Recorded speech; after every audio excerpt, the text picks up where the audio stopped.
Hello and welcome to Mike's Mets Podcast. I'm your host, Mike Pashota. Happy Sunday to you. We are recapping the Mets 4-2 victory over the Philadelphia Phillies last night, and as a Met fan, it was nice to see the Mets pull off this very professional win. It was as close as the Mets have come to a across the board. Everybody did what their job in this game. Nobody came up really short, with the exception of maybe Pete Alonso, who was 1 for 4 in this game, but it did contribute an RBI through a fielder's choice. And there were offers for Francisco Alvarez and Mark Canha and Danny Mendick, who had the start today. But it was otherwise. I liked everything I saw from everybody. The top of the lineup, probably the thing that's been one of the most hit or miss situations for the Mets this year, with Nimmo, Marte, and Lindor. All three of those guys have multi-hit games. Marte contributing a home run. His domination at Citizens Bank Park continues. He has slowly, he's been contributing more and more. He still has gotten off to a very ugly start this year, and he still has not managed to work his way out of that hole that he has dug, but he has been contributing recently. I was glad to see that. Same for Brandon Nimmo, who comes up with the 2-4-4 game, and the story of this game, however, has to be Max Scherzer, who pitched his second straight strong start. He goes 6 innings, allows 7 hits, 2 earned runs. You can make the case that he kind of gets away of got away with some of his trickier stuff. He gave up another home run, but he worked his way out of any kind of jams. Again, 7 base hits in six innings does lend credence to the fact that he was not pitching with his best stuff, but he still struck out 8 batters in this game, only allowed 1 walk, and only allowing the 1 home run, and it was a solo home run. Good to see. So Scherzer, his second straight good start. I was looking through Scherzer's stats recently, and yes, he's had the blow-up games where he's kind of lost it, where he just lost track, and you saw that in his starts when you saw him pitch against Atlanta and New York, and particularly because those were high-profile, big starts where you needed Scherzer to come up and pitch well in both those games, and he completely, what's at the bed. It's one of those things where you're like, okay, like, how bad is he actually pitching in this? And I looked back until when he returned back after he was suspended earlier in the year, and he had gotten hit for that situation going on. And then so I looked at his start when he returns in May 14th and goes 5 innings, allows 2 hits, 1 earned run in that start against the Washington Nationals. Gets the win in that one. And since May 14th, even with those games where he completely blew up against the Braves and Yankees, he has had a surprising amount of success. Like with the exception of those 2 starts, he's allowed 2 earned runs or fewer in every other start. So the result of it is, with the exception of those 2 starts, he has a performance record that's looked actually very above average, to the point now if you actually total all those starts together, he has a 3.19 ERA over that period of time. That's surprising, to say the least. Most people would not have anticipated that he was able to kind of turn it around, but over those last 8 starts, 3.19 ERA, 56 strikeouts against 6 walks in 48 innings pitched. Good numbers. Not brilliant. Certainly not a situation where Scherzer has been fantastic every time. I think if you took out those 2 starts, though, which were clear aberrations. I mean, he's had 4 of those games this year where he has clearly not looked right, and has given up multiple home runs and was getting hit for lots of base hits, lots of runs against him, and you could tell he wasn't really in correct form. This is his second straight good start, which is encouraging to see. He in the period I detailed before, from May 14th to June 1st, and this was not the best period of time for the Mets. He had thrown 4 straight excellent starts before he gave up the two straight bad performances against the Braves and the Yankees, and now is struck back again, seemingly, and is looking again better. His strikeout rate has improved a lot. Also, it was pretty ugly earlier in the year, where through his first 7 starts, he had only struck out 6 batters in a game. And admittedly, he wasn't going very deep in any of these games. He was still struggling to kind of find his rhythm, and because of that, I think that did kind of impede his progress. However, over his last 6 starts, with the exception of the start against the Yankees, where he only went 3 1/3, and all those other games, in the last 6 games, he struck out at least 8 batters in a game, and that's good to see. I like seeing that from Scherzer.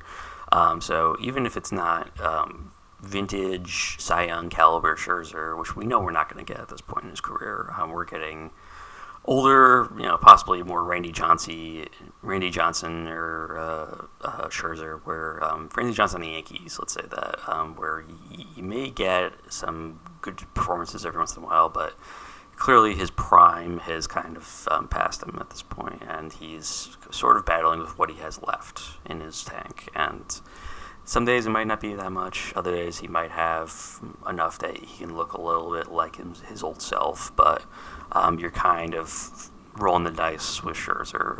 So Mets are lucky, I think, in that sense. They've gotten 2 strong performances from him back-to-back, so see if they can get another strong performance from him in his next start. It's kind of the story of what the Mets have been going through this entire year. And it's sort of the situation that we come into when we're going to be talking about this upcoming game, and we have an afternoon game, Mets versus the Phillies again, and it's going to be Carlos Carrasco against Zach Wheeler. A pitching matchup that heavily favors the Phillies here, and you have to wonder if the Mets offense can kind of rebound again. They have the 4 runs and 9 base hits in this game. However, in the first game against the Phillies, the one that was broadcast on Apple TV, the Mets were obviously completely strung out on that one. They did not look at all correct in that. And it's one of those situations. It's a term I'm going to coin, and I don't think I've seen anyone else use it. So I believe I've coined it, which is predictably unpredictable. And it is basically what you can use to define the Mets' season performance this year. They are predictably unpredictable. It's not a term. I didn't create the term. It's apparently something that has been used before, but it's the terminology that would be perfectly attributed to the Mets' season this year. I don't really know what exactly they're going to do, and it's very much a roll of the dice. I feel like I'm playing like the game with the dice, where you roll to see like how many base hits like your player would get. I'm blanking on the name. It was called like Stratomaster or Stratagame, something to that effect. And it was basically you had to like roll your dice and see like if your player would go like 2 for 5 in the game, or like 1 for 4 or 0 for 4, or however the game would go. And that's how you would go. And it was exactly that. It was a roll of the dice. That was the only way it was defined, because that was the only way that you could play. And that's how the Mets are playing right now. It is a roll of the dice every time somebody steps on the mound, steps in the batter's box. Tries to save a game. It's really very much, we don't really know what exactly is going to happen. It's completely unpredictable, because we don't really know how the Mets are going to perform on a day-to-day basis, because they have no consistency. And that's been the word of the day every time I've had these podcasts, is consistency. We don't really see any kind of measure of that whenever we have these performances. So we can see the Mets win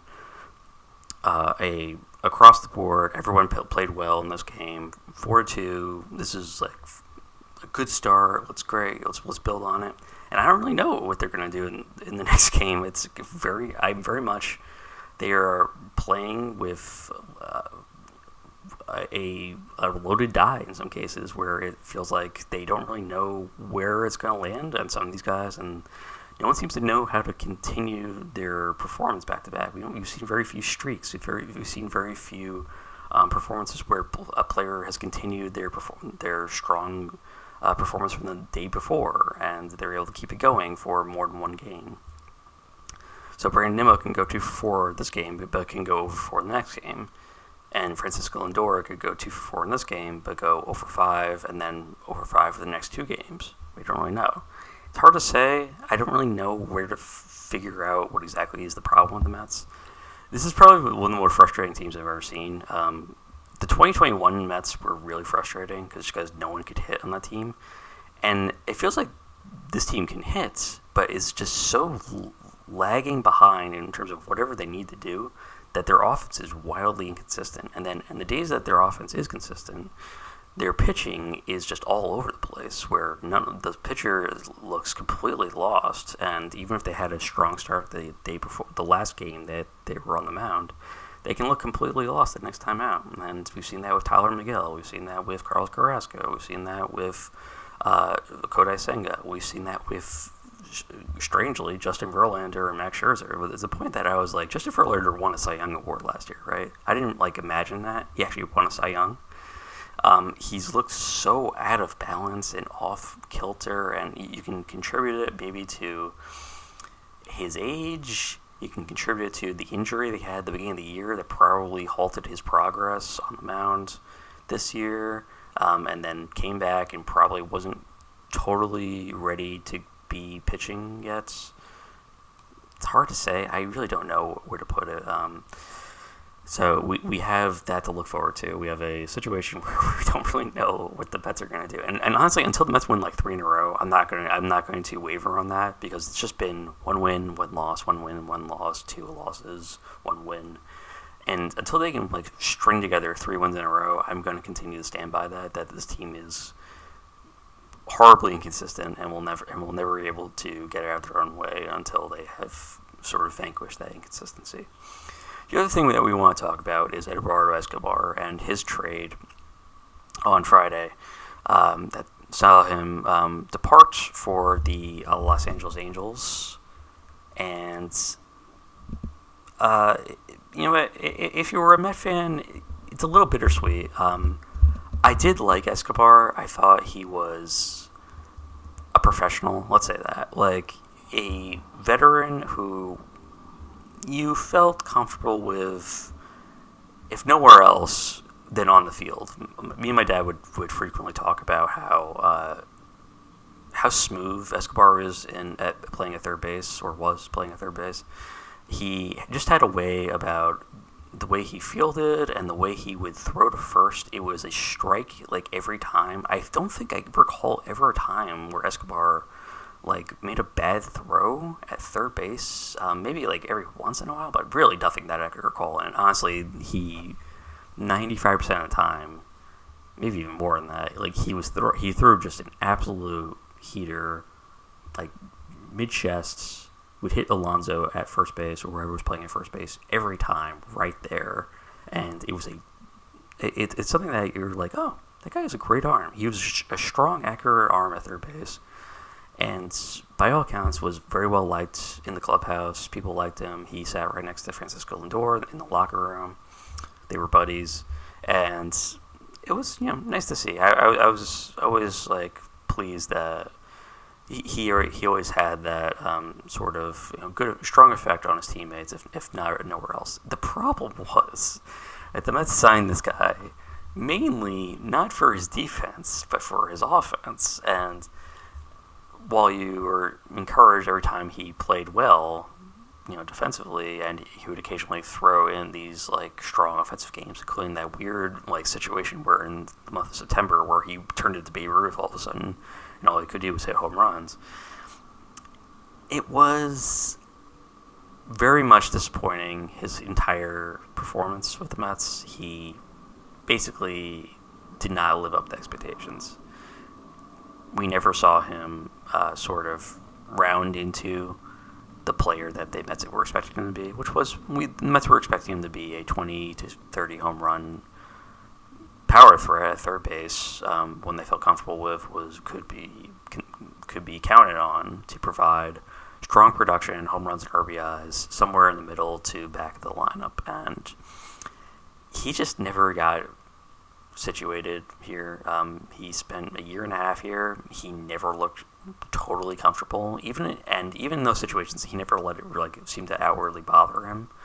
And he always made quotes that were strong. Like I remember that one where he said it was after that home run last year at Memorial Day. I won't go too far back, but he said basically that one day they'll remember me and and they'll cheer for me, something to that effect. I'm paraphrasing here, but I do remember that coming up when he hit that home run, and he had made that quote earlier, like 2 weeks prior to that, when he was really struggling, and then hit that huge home run in May last year.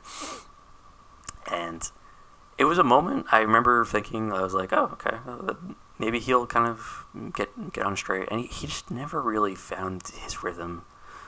And it was discouraging to see. And it's bittersweet for me because I really did think he needed to go. He was not contributing to the team in any real meaningful, positive way.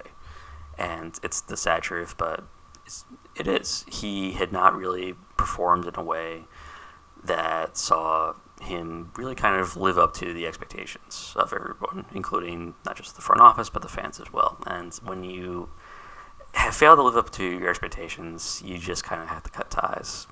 I'm impressed that the Mets were actually even able to trade him.